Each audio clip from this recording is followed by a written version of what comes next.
একটা মজার জিনিস আপনাদের মাঝে শেয়ার করব। হ্যালো বন্ধুরা, আসসালামু আলাইকুম। কেমন আছেন সবাই? আজকে হঠাৎ করে একটা হাঁস জবাই করে আমরা হাঁসের মাংস রান্না করব। আর এই হাঁসটার গায়ে অনেক লোম ছিল। আমি ইউটিউবে দেখেছি যে লোম কিভাবে পরিষ্কার করে, তাই আমি নিজে নিজে আজকে ফার্স্ট টাইম প্রসেসিংটা শুরু করলাম।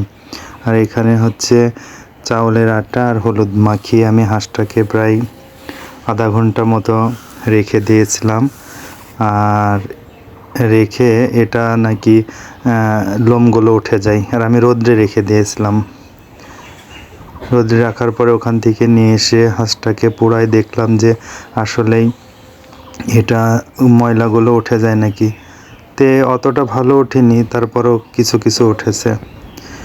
আর এই জিনিস আসলে আজকে মনে করলাম যে হাঁড়িতে রান্না করব মাংসটা।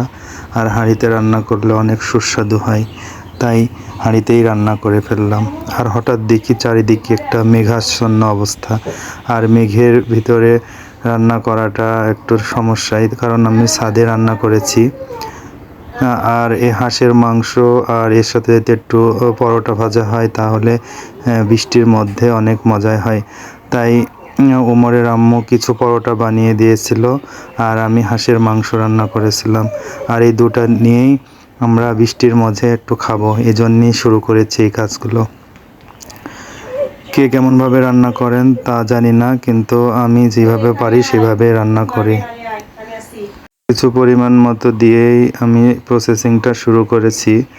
তারপরেও মাংসটা যেটি টেস্ট হয়, হাঁসের মাংস অনেক মজা লাগে। আর হাঁসের মাংসটা রান্নার মানে প্রসেসিংটা কেমন হয়েছে অবশ্যই কে কেমনভাবে রান্না করেন এটা আমাকে অবশ্যই কমেন্টে জানাবেন আশা করি। আর আমার পাশে থাকবেন, আর ভিডিওটা সবসময় শেয়ার করবেন, দেখবেন। আর এখানে আমি যেই মাংস সব কিছু নিয়ে মাখিয়ে নেওয়ার পরে কিছু আলু দিয়ে আমি হাতে যে মানে মশলাগুলো ছিল সেটা দিয়ে পানি দিয়ে ধুয়ে তারপরে আমি রান্না শুরু করেছিলাম। রান্না করলে মজাই লাগে, গ্যাসের চুলার চেয়ে খড়িতে রান্না করলে অনেক মজা হয়।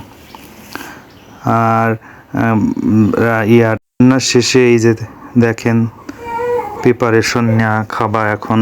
আর এর সাথে সাথে আমার লুচি ভেজেছিল, এই যে লুচিগুলো। আর এখন প্রচণ্ড বৃষ্টি হচ্ছে, আর বৃষ্টির মধ্যে এখন লুচিটা আর গরম গরম ভালো লাগছে। আজ এ পর্যন্ত, আল্লাহ হাফেজ।